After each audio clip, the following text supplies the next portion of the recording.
வணக்கம் ஃப்ரெண்ட்ஸ். இன்றைக்கி நம்ம பார்க்க போகிற டாபிக் என்னென்னா சாலியன் ஃபீச்சர் ஆஃப் இந்தியன் கான்ஸ்டியூஷன்.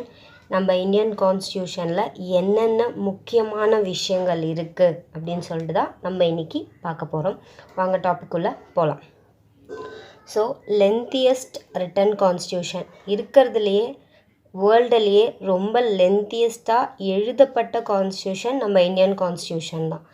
ஏன்னா அவ்வளோ டிவிஷன்ஸ் இருக்குது, அவ்வளோ ஆர்டிகல்ஸ், பார்ட், ஷெட்யூல் இவ்வளோ நிறைய இருக்கிறது நம்ம இந்தியன் கான்ஸ்டியூஷனில் தான் இருக்குது. 1949 கான்ஸ்டியூஷன் கொண்டு வரும்போது 395 ஆர்டிக்கல், 22 பார்ட், 8 ஷெட்யூல் தான் இருந்துச்சு. ஆனால் இப்போது 465 ஆர்டிக்கல், 25 பார்ட், 12 ஷெட்யூல் இருக்குது. இது இப்போ நியூவாக நிறைய ஆட் பண்ணிகிட்ருக்காங்க. ஏன்னா அப்போது நம்ம பீப்புளுக்கு தகுந்த மாதிரி ஒரு சில சட்டம் நம்மளுக்கு தேவைப்படுது. ஸோ அதனால் நம்ம எழுதிக்கிட்டே இருக்கோம், நம்ம மக்களுக்கு தகுந்த மாதிரி நம்ம ஆட் பண்ணிகிட்டே இருக்கோம். ஓகேங்களா? தென்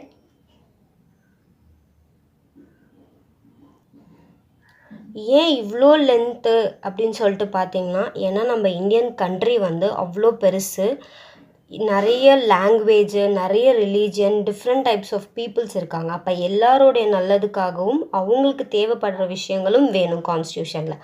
அதனால எல்லாரையும் கன்சிடர் பண்ணி எழுதுறதுனால இவ்வளோ லென்த்தியஸ்ட்டாக இருக்குது. Then drawn from various source.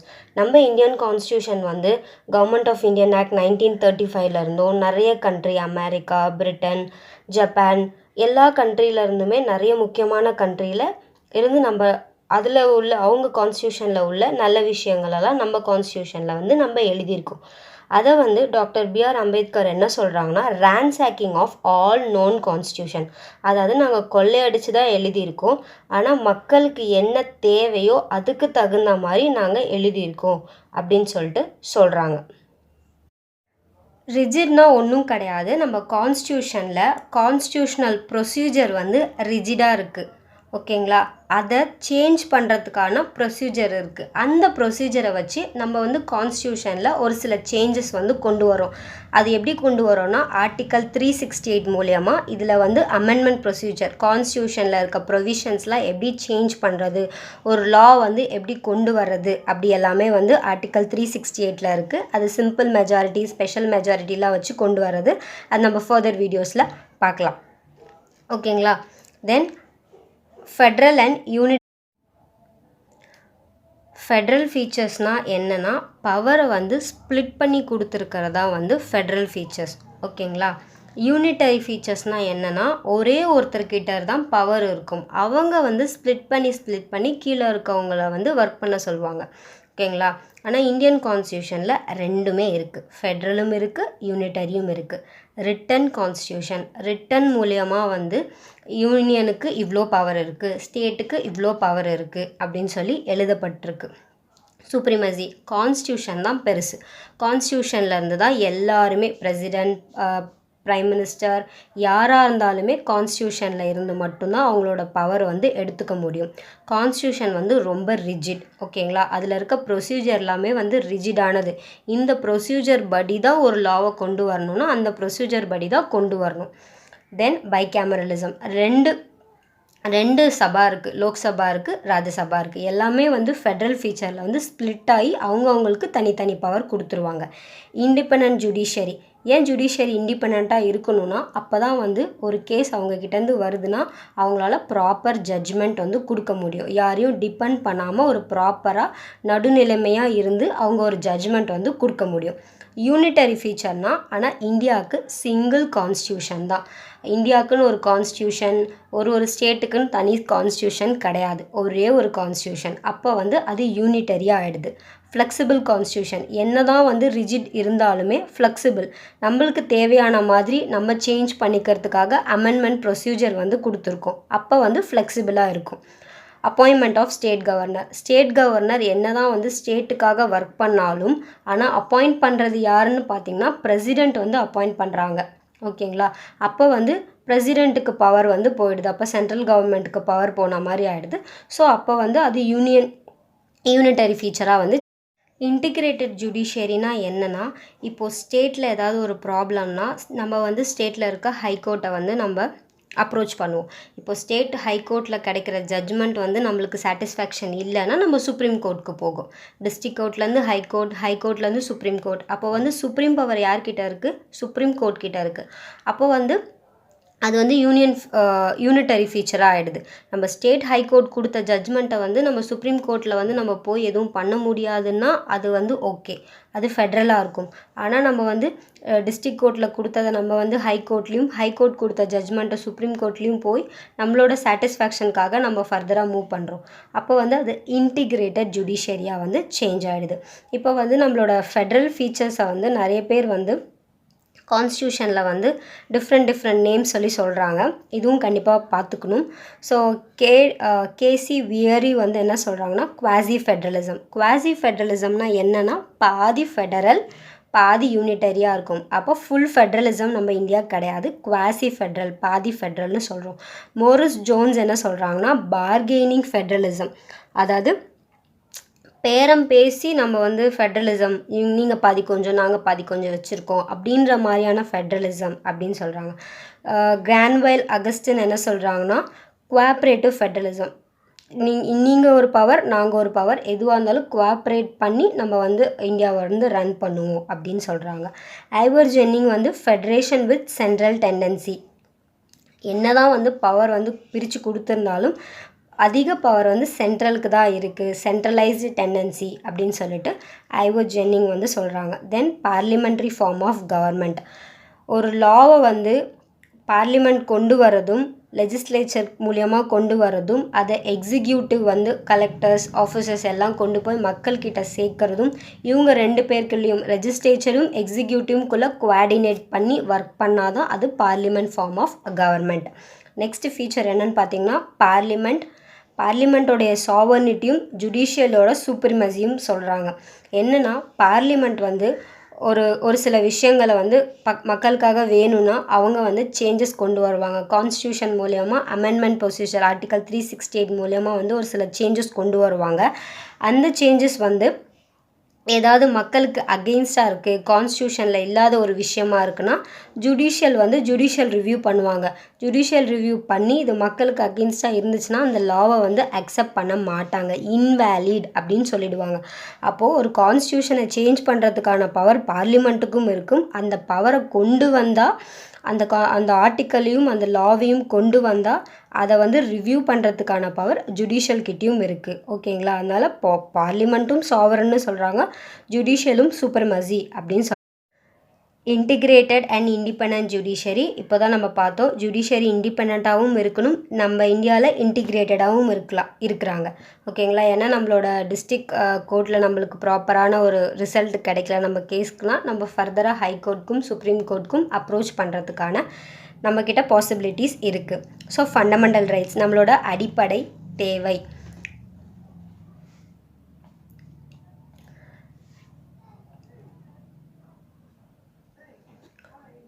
நம்ம அடிப்படை தேவை. ஸோ ஃபண்டமெண்டல் ரைட்ஸ் பார்ட் 3ல் ஆர்டிக்கல் 14 to 30 கொடுத்துருக்காங்க. நம்மளுக்கு லிபர்ட்டியாக பேசுகிறதுக்கு, ஃப்ரீயாக பேசுகிறதுக்கு, எங்கே வேணாலும் வந்து நம்ம போகலாம் வரலாம், ஃப்ரீடம் ஆஃப் ஸ்பீச், எக்ஸ்ப்ரெஷன் எல்லாமே வந்து ஃபண்டமெண்டல் ரைட்ஸில் வந்து கொடுத்துருக்காங்க ஆர்டிக்கல் 14 to 30. இப்போ நம்மளுக்கு தேவையானது எதுவும் கிடைக்கல, நம்மளோட அடிப்படை உரிமை நம்மளுக்கு கிடைக்கல, என்னால் ஃப்ரீயாக பேச முடியல, எங்கேயும் போக முடியல அப்படின்னா நம்ம சுப்ரீம் கோர்ட்டையும் ஹை கோர்ட்டையும் நம்ம போய் அப்ரோச் பண்ணலாம். அது வந்து என்ஃபோர்ஸபிள். ஓகேங்களா? கோர்ட்டில் அப்ரோச் பண்ணால் கோர்ட் வந்து நம்மளுக்கு நல்ல டிசிஷன் கொடுப்பாங்க. அப்போ வந்து ஃபண்டமெண்டல் ரைட்ஸ் வந்து சுப்ரீம் கோர்ட் மூலியமாகவோ ஹைகோர்ட் மூலியமாகவோ என்ஃபோர்ஸபிள். டிபிஎஸ்பினா என்னென்னா directive principle of state policy. State வந்து கவர்மெண்ட் வந்து ஒரு பாலிசி கொண்டு வரும்போது அது மக்களுக்கு தேவையான விஷயங்கள் அதில் இருக்கணும். அதுக்கு தகுந்த கைட்லைன்ஸை தான் வந்து இந்த டிபிஎஸ்பியில் கொடுத்துருக்காங்க. இதை வச்சு தான், இந்த கைட்லைன்ஸ் வச்சு தான் ஒரு லாவை வந்து கவர்மெண்ட் வந்து கொண்டு வரணும். இதை டாக்டர் பிஆர் அம்பேத்கர் என்ன சொல்கிறாங்கன்னா நோவல் ஃபீச்சர் அப்படின்னு சொல்கிறாங்க. 1980 மின்வாரா மில் கேஸில் வந்து என்ன சொல்லியிருக்காங்கன்னா ஃபண்டமெண்டல் ரைட்ஸும் டிபிஎஸ்பியும் ஒரு பேலன்ஸில் இருக்கணும். ஓகேங்களா? ஒரு லாவை கொண்டு வரீங்கன்னா ஃபண்டமெண்டல் ரைட்ஸ் மக்களுக்கு தேவையான விஷயங்களும் இருக்கணும், அதுக்கான கைட்லைன்ஸையும் நீங்கள் ஃபாலோ பண்ணி ஒரு லாவை வந்து மக்களுக்கு நீங்கள் கொண்டு வரணும் அப்படின்னு சொல்லி சொல்கிறாங்க.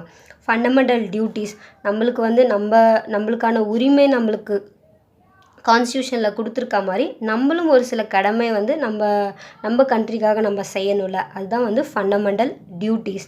அதை வந்து ஃபஸ்ட் இந்தியன் கான்ஸ்டியூஷன் வரும்போது ஃபண்டமெண்டல் டியூட்டிஸ்னு ஒன்று இல்லை. அதுக்கப்புறமா 42nd amendment act 1976 part 4A 51A article Swaran Singh committee recommend பண்ணி இந்த ஃபண்டமெண்டல் டியூட்டிஸை கான்ஸ்டியூஷனில் ஆட் பண்ணியிருக்காங்க. ஓகேங்களா. ஆனால் ஃபண்டமெண்டல் டியூட்டிஸை வந்து கோர்ட்டில் வந்து என்ஃபோர்ஸபிள் கிடையாது. ஃபண்டமெண்டல் டியூட்டிஸ்னால் என்னென்னா, நேஷ்னல் ஆந்தம்க்கு, சாங்குக்கு, நேஷ்னல் ஃப்ளாகுக்கு நம்ம மரியாதை கொடுக்கறது, நம்ம எல்லார் கூடயும் வந்து அண்ணன் தங்கச்சி போல் பழகிறது, இது எல்லாமே தான் நம்மளோட ஃபண்டமெண்டல் டியூட்டிஸ், நம்மளோட கடமை. ஆனால் இந்த கடமையை யாரும் சரியாக செய்யலைன்னா அதை கோர்ட்லலாம் வந்து கேஸ் போட முடியாது. ஓகேங்களா. ஃபண்டமெண்டல் ரைட்ஸ் மாதிரி ஃபண்டமெண்டல் டியூட்டிஸை கேஸ் போட முடியாது. அதே மாதிரி டிபிஎஸ்பியும் வந்து கேஸ் போட முடியாது. கவர்மெண்ட் வந்து இது மக்களுக்கான பாலிசியில் ஏதாவது ஒரு ப்ராப்ளம் இருந்துச்சுன்னா இந்த டிபிஎஸ்பியில் கொடுத்துருக்க கைட்லைன்ஸ் இல்லாமல் ஏதாவது ஒரு லா கொண்டு வந்திருக்காங்க அப்படின்னா நம்ம கேஸ்லாம் வந்து அதுக்காக ஃபைல் பண்ண முடியாது. தென் செக்குலர் ஸ்டேட். இந்தியா வந்து பாசிட்டிவ் செக்குலரிசம்னா என்ன அப்படின்னா, எல்லா ரிலீஜியனுமே ஈக்குவலாக ட்ரீட் பண்ணுறது தான் வந்து செக்குலரிசம். இதை ஆர்டிக்கல் 14 சொல்கிறாங்க.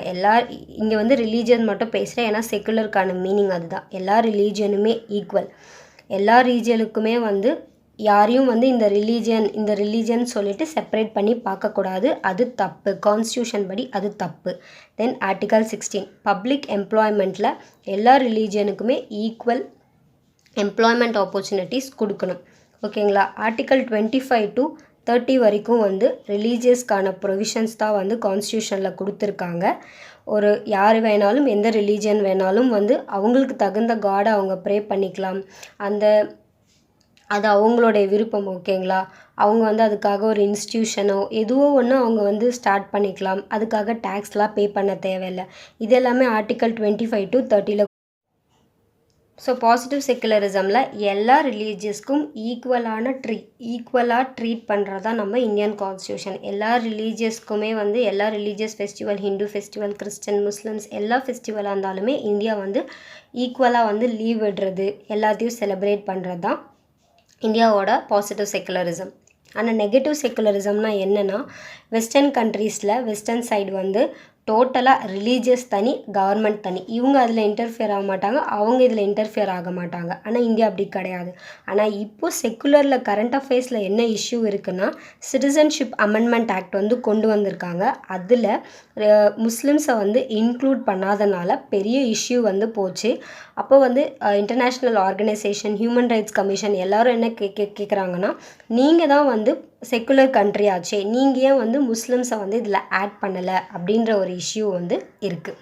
தென் யூனிவர்சல் அடல்ட் ஃப்ரான்ச்சைஸ் வந்து ஏன் இம்பார்ட்டன்ட் சொல்லிட்டு பார்த்தீங்கன்னா, ஃபஸ்ட்டு இந்தியா இண்டிபெண்டன்ஸ் அப்போயும் இந்தியா இண்டிபெண்டன்ஸ்க்கு முன்னாடியும் வந்து எப்படி இருந்தாங்கன்னா, ஒருத்தர் படிச்சிருந்தாலோ நிறைய லிட்ரேட் பீப்புளுக்கும் லேண்டு வச்சுருந்தா இவங்களுக்கு மட்டும்தான் வந்து ஓட் போடுறதுக்கான ரைட்ஸ் கொடுத்தாங்க.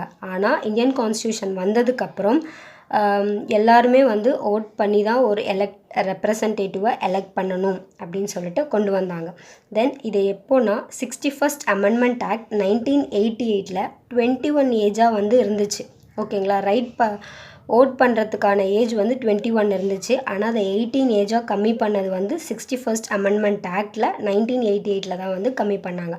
நம்ம இந்தியாவில் வந்து சிங்கிள் சிட்டிசன்ஷிப் தான் வந்து ஃபாலோ பண்ணுறோம். அமெரிக்காலலாம் டியூவல் சிட்டிசன்ஷிப், அமெரிக்கன்னு ஒரு சிட்டிசன்ஷிப் இருந்தாலும் அந்த ஸ்டேட்டுக்கான சிட்டிசன்ஷிப் வந்து தனியாக இருக்கும், 2 சிட்டிசன்ஷிப். ஆனால் இந்தியாவில் ஒரே ஒரு சிட்டிசன்ஷிப் தான். இது கூட நம்ம யூனிட்டரி ஃபீச்சரில் வந்து ஆட் பண்ணுவோம். தென் இண்டிபெண்டன்ட் பாடி வந்து 4 பாடி சொல்லியிருக்காங்க இந்தியன் கான்ஸ்டியூஷனில். எலெக்ஷன் கமிஷன் ஆர்டிக்கல் 324 சொல்கிறாங்க. Controller and auditor general. Election commission வந்து எல்லா பாடிஸ்க்கும் எலெக்ஷன் வைக்கிறாங்க. கான்ட்ரோலர் ஆடிட்டர் ஜென்ரல் வந்து மொத்த இந்தியாவுக்குமே வந்து ஆடிட்டர். ஓகேங்களா.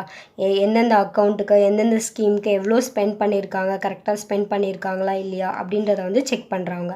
UPSC union public service commission all over இந்தியாவுக்கு எக்ஸாம்ஸ் கண்டக்ட் பண்ணுறவங்க ஸ்டேட் பப்ளிக் சர்வீஸ் கமிஷன் அந்தந்த ஸ்டேட்டுக்கான எக்ஸாம்ஸ் வந்து கண்டக்ட் பண்ணுறவங்க. ஏன் இவங்க வந்து இண்டிபெண்ட் பாடியாக இருக்கணும்னா, இவங்க இண்டிபெண்ட்டாக இருந்தால் தான் இவங்களோட ஒர்க்கை வந்து ப்ராப்பராக வந்து பண்ண முடியும். இவங்களுக்கு ஆனால் ஃபிக்ஸ்டு சேலரி, இவங்களுக்குன்னு செக்யூர்டான, இவங்களை வந்து ஈஸியாக வந்து அவ்வளோ ஈஸியாக பவர்லேருந்து ரிமூவ் பண்ணிட முடியாது. ஓகேங்களா? ஸோ எலெக்ஷன் கமிஷன் வந்து ப்ராப்பரான எலெக்ஷன் வந்து நடத்தினா தான் நம்ம லா மேக்கிங், நம்ம எக்ஸிக்யூட்டிவ் பாடிஸ், நம்ம லெஜிஸ்லேச்சர் லாலாம் வந்து கொண்டு வர எம்எல்ஏஸ் எம்பிஸ் வந்து கரெக்டாக இருப்பாங்க. ஸோ அவங்க வந்து இண்டிபெண்ட்டாக இருந்தால் தான் ப்ராப்பராக ஒரு எலெக்ஷன் வந்து கண்டக்ட் பண்ண முடியும். கான்ட்ரோலர் அண்ட் ஆடிட்டர் ஜெனரல் கரெக்டாக வந்து எந்தெந்த ஸ்கீமுக்கு எவ்வளோ ஸ்பெண்ட் பண்ணியிருக்காங்கன்னு கரெக்டாக ஆடிட் பண்ணணும். ஓகேங்களா? யாரையும் இவங்களை வந்து நீங்கள் இதை செய்யுங்க அதை செய்யுங்கன்னு சொல்லி யாரும் இவங்களை இன்ஃப்ளூயன்ஸ் பண்ணக்கூடாது. இவங்க தனியாக இருக்கணும். தென் 2 பப்ளிக் சர்வீஸ் கமிஷன், இவங்க தனியாக இருந்தால் தான் ஃப்யூச்சர் பியூரோக்ராட்ஸ் இவங்களோட எக்ஸாம்ஸ் வந்து ப்ராப்பராக கண்டக்ட் பண்ணி பப்ளிக் எம்ப்ளாய்மெண்ட்ஸ் வந்து பீப்புளுக்காக நல்லது செய்ய வரப்போகிறவங்கள இவங்க வந்து எக்ஸாம்ஸ் கண்டக்ட் பண்ணி எடுக்க போகிறாங்க. ஸோ இவங்க வந்து இண்டிபெண்ட்டாக இருந்தால் தான் இதெல்லாம் ப்ராப்பராக நடக்கும். ஓகேங்களா? எமர்ஜென்சி ப்ரொவிஷன்னா என்னென்னா, எமர்ஜென்சி சுச்சுவேஷனில் எந்தெந்த ஆர்டிகல்ஸ்லாம் இருக்குது கான்ஸ்டியூஷனில் அப்படின்னு சொல்லிட்டு பார்க்கலாம். ஸோ ஆர்டிக்கல் 352 நேஷ்னல் எமர்ஜென்சினா வார் சுச்சுவேஷனில் வர எமர்ஜென்சி. ஓகேங்களா? So schedule 12 part 9A municipalities. எதுக்கு இந்த பஞ்சாயத் முனிசிபாலிட்டி ஆக்ட் வந்து கொண்டு வந்திருக்காங்கன்னா, ஒரு ரூரல் லோக்கல் பாடிஸையும் urban local bodies, panchayat system, panchayat union, corporation, so இதெல்லாம் வந்து எப்படி ரூல் பண்ணுறது, அட்மினிஸ்ட்ரேட் பண்ணுறது அப்படின்றதுக்காக தான் இதை கொண்டு வந்திருக்காங்க. ஸோ டீசென்ட்ரலைசேஷன் ஆஃப் பவர் எல்லாமே சென்ட்ருக்கிட்டேயும் ஸ்டேட்கிட்டேயும் இருக்குது. அப்போது வந்து ரூரல் லெவலுக்கு வந்து ஒரு அட்மினிஸ்ட்ரேஷன் வேணும், அவங்கள அட்மினிஸ்ட்ரேட் பண்ணுறதுக்கான சிஸ்டம் வேணும் அப்படின்றதுக்காக தான் இந்த 73rd and 74th amendment act வந்து இந்தியன் கான்ஸ்டியூஷனில் ஆட் பண்ணியிருக்காங்க. So thank you friends. இன்றைக்கான டாபிக் நம்ம பார்த்தாச்சு. ஸோ பிடிச்சிருந்தா சப்ஸ்கிரைப் பண்ணுங்கள், ஃப்ரெண்ட்ஸ்க்கு ஷேர் பண்ணுங்கள், கமெண்ட் பண்ணுங்கள். So thank you.